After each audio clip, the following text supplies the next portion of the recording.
Bem-vindos a mais um programa. O tema de hoje é Brasil em movimento. A conjuntura muda no Brasil numa velocidade extrema, que torna difícil acompanhá-la e entendê-la. As últimas mudanças foram o novo ministério e o parecer técnico do Tribunal de Contas da União, que desaprovou as contas de 2014 do governo federal por unanimidade. Na semana da padroeira do Brasil, a batalha pelo impeachment tornou-se iminente. Estamos em movimento vertiginoso, mas para onde estamos indo?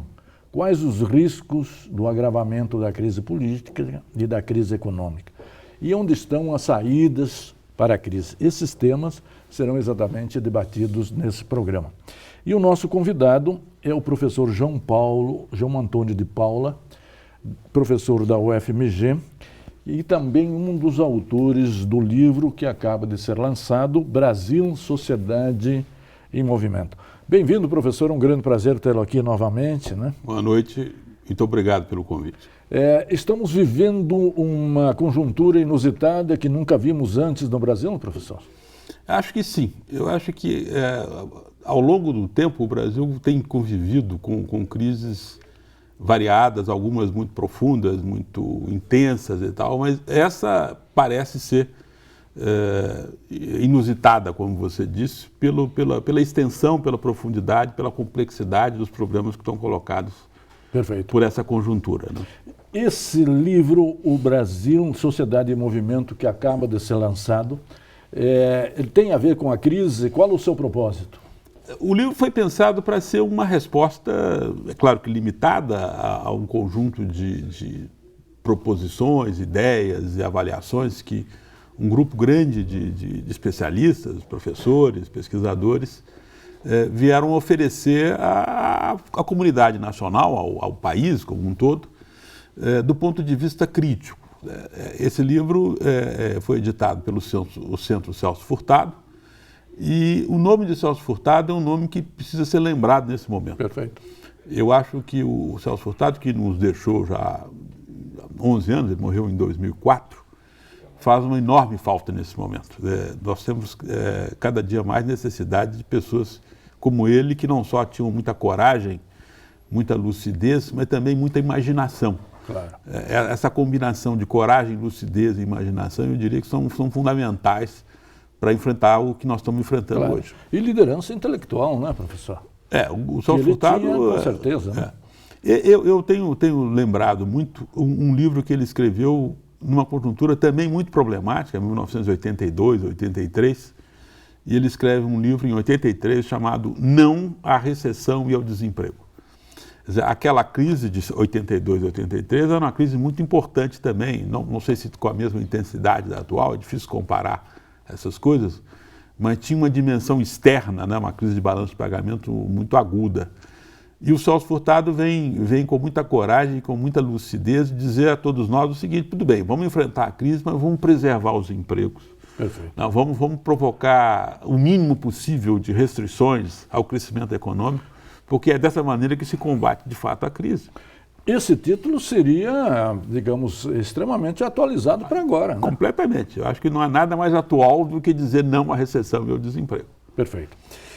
Estamos sendo atropelados pela velocidade da conjuntura, quer dizer, ninguém parece dar conta e entender o que está acontecendo no país. Isso é espantoso, né? Porque, de fato, se a gente lê os jornais um dia, e eu leio 4, 5 jornais por dia para tentar me manter atualizado, ao final do dia você já está desatualizado, porque alguma coisa aconteceu durante a tarde e quando você vai chegar à noite, os jornais, os noticiários noturnos já trazem novos dados que tornam a sua compreensão da realidade, ou a tentativa de compreender, meio caduca, né? A vertiginosa escalada de más notícias nos acompanha hoje como maneira avassaladora. Avassaladora. Como as duas crises, a política e a econômica, se interrelacionam? Eu acho que além da crise econômica e política que afetam internamente o país, eu acho que é preciso pensar na crise internacional. A crise que começou lá em 2007, 2008 e que ainda está presente, né? Na verdade, essa crise ela teve 3 momentos de incidência. Num primeiro momento, ela afetou basicamente dos Estados Unidos. A crise nasce lá em função de um conjunto de atitudes tomadas pelo governo americano, pelo Fed, pelo Banco Central americano, de liberar empréstimos, de afrouxar a política monetária, deixar a taxa de juros muito próxima de zero, até negativa, né, menor que a inflação. E isso tudo levou o presidente do Banco Central americano, Greenspan, na época, a falar na exuberância irracional dos mercados, né? Uma violência absurda de especulação e tal. E isso levou à crise de 2008. E ela atingiu inicialmente os Estados Unidos. Num segundo momento, ela repercutiu na Europa, ela incidiu sobre a Europa, e nós estamos assistindo, desde 2 ou 3 anos para cá, um agravamento disso, o caso da Grécia, o caso da Espanha, o caso da Irlanda, enfim, Itália, Portugal, enfim. Na verdade, só a Alemanha e, em parte, a Inglaterra não estão impactadas por essa crise. E agora nós estamos vivendo a terceira rodada dessa crise, que é nos países chamados emergentes. A China está vivendo uma crise, a Índia também, e o Brasil. A Rússia está em crise já há algum tempo. Sim. Enfim, a crise chegou também nos países emergentes. Nós estamos vivendo esta terceira rodada da crise e que tem um impacto muito grande sobre a nossa economia, a nossa situação interna. Perfeito. No segundo bloco, nós vamos trabalhar as razões internas propriamente da crise, né? E também analisar se a proposta de ajuste fiscal é suficiente para superar essa crise. Um instante só, voltaremos já. Interconexão Brasil. Oferecimento: Sindicato dos Professores da UFMG. Interconexão Brasil. Oferecimento: Sindicato dos Professores da UFMG. Bem-vindos de volta. O nosso tema é Brasil em Movimento. Estamos discutindo exatamente a crise, a conjuntura, que é uma conjuntura inusitada, nunca antes vivida pelo país. E encerramos o bloco analisando as razões externas propriamente da crise. Já deixamos no ar os 2 temas desse segundo bloco. E as razões internas da crise, professor? Quais seriam? Eu acho que é preciso pensar essa crise como tendo 2 componentes no campo econômico muito importantes. O primeiro diz respeito ao esgotamento de um certo tipo, um certo modelo, vamos chamar isso de modelo, na falta de um nome melhor, que é o modelo que basicamente foi adotado durante o governo Lula e Dilma, né? Que é o do presidente Vargas, o desenvolvimentismo, é isso, professor? Não é. Eu queria chamar a atenção para o aspecto distributivo, né? Que esse modelo de fato trouxe. Quer dizer, não há dúvida nenhuma de que a distribuição de renda no Brasil durante esses últimos 12 anos, 13 anos, melhorou significativamente. Perfeito. Agora, o problema desse tipo de mudança importante, muito bem-vinda, é que ele estava apoiado no consumo, de um lado, quer dizer, na expansão do consumo via crédito, né, que foi um dos componentes importantes dessa coisa, via transferência de renda, Bolsa Família, etc. E via um processo externo de exportação de commodities que teve na China o principal componente propulsor. Quer dizer, na verdade, o Brasil surfou, como se diz, numa onda muito favorável de comércio exterior, os produtos que o Brasil exporta. E aí tem um problema, porque o Brasil passou a ser um exportador basicamente de produtos primários, né? Minérios, matérias-primas não processadas, enfim. Isso é um problema a longo e médio prazo. Mas, de todo modo, durante algum tempo, isso aí impulsionou as exportações brasileiras e deu ao governo condições de bancar essa política distributiva, porque a arrecadação aumentou, os impostos de exportações, enfim. O problema é que esse modelo se esgotou, quer dizer, a situação internacional mudou, a China está vivendo hoje uma situação não exatamente de crise, mas para um país que costumou crescer, né, durante 40 anos a 10%, crescer a 7%, para eles isso é um impacto muito grande e isso impacta o Brasil muito diretamente. Claro. Já que é o nosso principal importador, né, professor? O problema é que o modelo distributivo, então, que foi montado nesse governo, não consegue mais funcionar. O que se coloca hoje é retomar alguns temas, e vou falar de novo de Celso Furtado, quando falava a respeito da necessidade da redistribuição de renda e da riqueza. Quer dizer, ir mais profundamente no processo distributivo. O Celso Furtado, usando uma expressão de um economista indiano muito famoso, chamado Amartya Sen, falava distribuição primária da renda. Um país se desenvolve quando faz distribuição primária da renda. E o que é distribuição primária da renda? É a distribuição da renda e da riqueza, a reforma agrária, por exemplo, a reforma urbana, mas também a distribuição de habilitações, de qualificação que permita à cidadania como um todo se apropriar das novas tecnologias, das novas linguagens, dos novos códigos de comunicação e informação que estão por aí e que podem ser apropriados e provocarão, obviamente, um impacto muito grande sobre a produtividade do trabalho. Sim, esse autor fala muito do capital humano e o capital social, né? Que é vital ao desenvolvimento. Eu acho que a produtividade é a variável-chave e que só se obtém aumento de produtividade com investimento produtivo e com qualificação da mão de obra, qualificação do trabalho. Eu acho que se o Brasil vai superar essa crise, eu não tenho dúvida, em algum momento essa crise que está aí vai ser superada. Mas se não houver essas reformas estruturais, daqui a alguns anos nós vamos estar de novo aqui discutindo. Porque, na verdade, estruturalmente o país não mudou. O Brasil houve uma modernização, houve distribuição de renda, o processo inflacionário do Brasil aparentemente estava detido, estava controlado, agora ameaça de novo a se descontrolar. Mas estruturalmente a economia brasileira continua uma economia periférica, uma economia dependente. E ela só vai ser, de fato, transformada mediante essas reformas estruturais. Se eu entendi bem no seu argumento, o ajuste fiscal enviado ao Congresso não é suficiente sem um projeto de desenvolvimento. Eu acho o seguinte... pensar o país a longo prazo, não é, professor? O ajuste fiscal é uma dessas receitas recorrentes que o Celso Furtado combatia muito, né? Toda vez que você tem uma crise, você impõe aos trabalhadores, à população mais pobre, o ajuste, o peso fundamental do ajuste. Por que não falar, por exemplo, em redução de juros, né? Sim. Se fala hoje, e com toda razão, que nós temos um grande problema nas finanças públicas.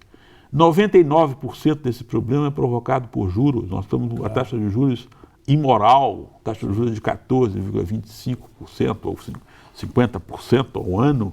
A maior taxa de juros do mundo, é isso que provoca a crise fiscal. É esse o problema. Fala-se que o que se paga num mês de juros digamos, o capital rentista é exatamente o equivalente ao que se paga da Bolsa Família num ano. Professor. Não, a Bolsa Família representa 0,5% do PIB brasileiro. Sim.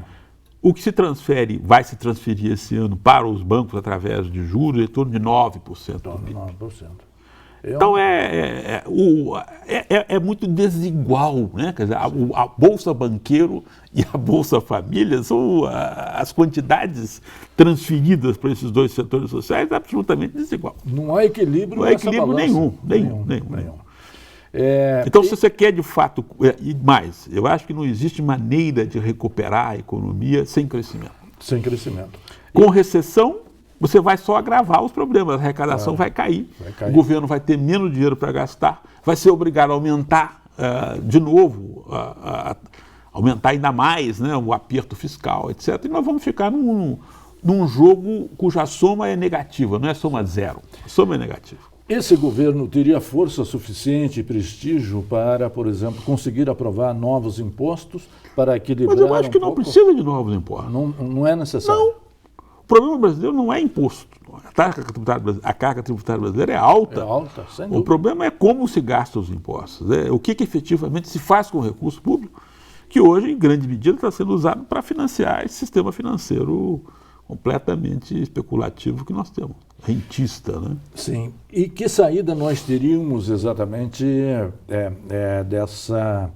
desse jogo, dessa armadilha? Eu acho que tem que enfrentar esse problema. É claro que isso significa medidas políticas, apoio, respaldo político, que haveria se a sociedade fosse explicado para ela que em economia nunca tem só uma saída, né? Sim. Existem várias possibilidades, a questão é saber que escolha você faz.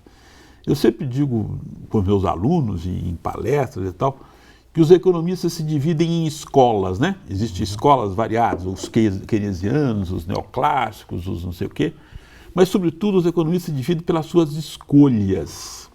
São as escolhas que caracterizam, que definem os economistas. A quem A que interesses você está querendo servir? A que tipo de proposta social você está engajado, está mobilizado? É isso, na verdade, que em última instância define. E que alternativas propor? As saídas da crise será o tema do nosso terceiro bloco. Um instante só, voltaremos já. Interconexão Brasil. Oferecimento: Sindicato dos Professores da UFMG. Interconexão Brasil. Oferecimento: Sindicato dos Professores da UFMG.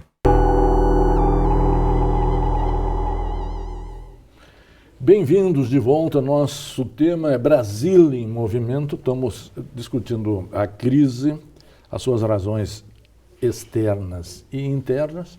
E já deixamos também no ar o que seria o tema do terceiro bloco, que seria propriamente qual a saída da crise, né? 9 meses de governo do segundo mandato da Dilma é uma gestação em termos humanos, professor. Por que nesse período a presidente Dilma não gestou um plano alternativo e complementar exatamente ao plano enviado ao Congresso de ajuste econômico? Eu acho que ela própria declarou recentemente que ela só percebeu a profundidade, a extensão da crise muito recentemente. Ela não tinha ideia, eles não tinham, o governo não tinha ideia de que de fato havia um problema muito maior do que eles tinham imaginado ou tinham detectado. Mas dizem que, por exemplo, o Mantega, em vários relatórios, tinha alertado o governo disso. Parece que havia estudos que indicavam isso. Sim. Mas bom, nós temos que pensar que o ano passado foi um ano eleitoral. Eu acho muito difícil um governo, qualquer que seja ele, num ano eleitoral, dar más notícias ou começar a fazer ajustes de qualquer tipo. Perfeito. Eu acho que ela está pagando um preço alto por isso, por causa disso. E o país também, né? Não, sem nenhuma dúvida. Agora, eu acho que a questão é mais profunda. Eu acho que a continuidade, digamos, do modelo que deu certo durante o período Lula não tinha nenhuma chance de vingar, porque, eu volto a insistir no ponto, é um distributivismo, uma distribuição de renda que não mexe nas estruturas. Pelo consumo, né? Que não vai no fundamental, né? Que não altera. O Celso Furtado, de novo o nome dele vai aparecer aqui, dizia que desenvolvimento econômico sempre pressupõe mudanças estruturais. Sim. A economia pode crescer sem mudanças estruturais. Como o Brasil cresceu. Claro. Se você tomar o século XX, de 1900 até 1980, o Brasil é a segunda economia do mundo que mais cresceu. Só o Japão cresceu mais que o Brasil. Cresceu uma taxa muito em torno de 3% durante 80 anos. E nem por isso nós transformamos a nossa estrutura econômica. Mudamos de patamar ou de paradigma, né? Não mudamos. Quer dizer, o Japão mudou. Quer dizer, por que ele mudou? Porque o crescimento econômico japonês se fez com mudanças estruturais. Né? Sim. Eles fizeram uma reforma agrária. É claro que os Estados Unidos obrigaram, isso é uma coisa que pouca gente sabe. Durante a ocupação americana, os americanos obrigaram os japoneses a fazer uma reforma agrária. Foi o preço da guerra. Foi o preço da guerra. Eles ocuparam, vocês vão mudar aqui. A estrutura de ensino deles, que era muito boa, foi aperfeiçoada. O sistema de bem-estar social foi aperfeiçoado. Enfim, eles fizeram uma série de transformações institucionais importantes e aí o Japão se tornou a potência que ainda é, apesar de não ser mais tão dinâmico quanto foi até os anos 90. A pergunta é, temos condições políticas de implementar essas mudanças estruturais no nosso desenvolvimento? Eu acho que eu tenho, nesse artigo que você mencionou, eu falo muito disso. Acho que o Brasil já viveu ao longo do tempo várias encruzilhadas. Em alguns momentos ficou claro para a sociedade brasileira que havia que optar, havia que fazer escolhas. E essas escolhas não foram feitas porque sempre houve, nesses momentos cruciais, a famosa conciliação. Né? De uma vez passada que eu estive aqui, eu falei muito no artigo famoso do Justiniano José da Rocha, chamado Ação, Reação, Transação. Então, essa capacidade que as elites brasileiras, que as classes dominantes brasileiras têm, de impedir transformações, né? De fazer uma conciliação por cima, de impedir que reformas estruturais ocorram e, ao fazer isso, manterem o status quo. Né? Quer dizer, aquela famosa máxima que está lá no livro do seu conterrâneo, Giuseppe de Lampedusa, é preciso mudar alguma coisa para não mudar nada. Né? Para ficar como está. Para ficar como está. Tá Eu acho que o Brasil tem esse grave problema. Todas as vezes que uma situação de crise... Porque, veja bem, crise, a palavra crise, ela tem dois componentes, por exemplo, estão sempre presentes, né? Em japonês, por exemplo, se você pegar aquele ideograma que representa a crise, tem lá perigo e oportunidade. Né? Crise quer dizer julgamento, em grego quer dizer julgamento, quer dizer ruptura, quer dizer transformação. É preciso aproveitar os momentos de crise para dar um passo à frente, para superar mazelas históricas, para superar um quadro que visivelmente hoje caducou. A nossa sociedade está precisando, exigindo mudanças que de fato mudem a qualidade da maneira de fazer política, de organizar a economia, etc. Em que medida nós teremos condições de implementar isso? Porque se nós olharmos exatamente a semana da padroeira, se colocou novamente o impeachment e a sociedade parece estar novamente polarizada entre pró e contra impeachment. Que condições efetivas nós teremos para sair da crise econômica e da crise política?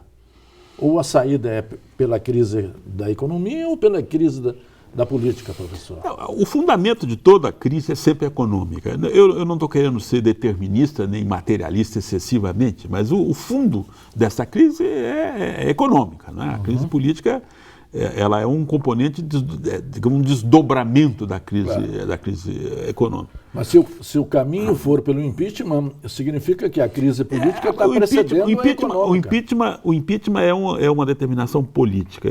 Eu pessoalmente acredito que não há razões de ordem jurídica, etc., para o impeachment. E acho que sempre impeachment é uma coisa no âmbito da política. A presidente da República e o governo estão muito enfraquecidos, há um movimento no Congresso Nacional de grupos que querem derrubá-la. Por outro lado, eu diria que ela tem capacidade, ela está conseguindo algum tipo de sobrevida, né, através desses acordos, que eu acho que simplesmente tem o propósito de mantê-la no governo.